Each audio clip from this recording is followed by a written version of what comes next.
Hello, in front of me I've got Assassin's Creed Shadows. In this video I'll show you how to mark enemies.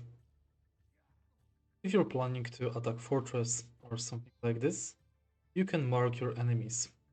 Firstly, you can use Eagle Vision and you can see them right here. Next, go to aim mode by pressing left button, right button on the mouse or L2 on the controller, and mark your enemies by aiming at them.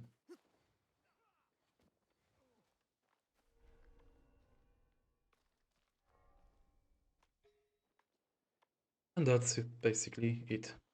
If you find this video helpful, please like, comment, subscribe.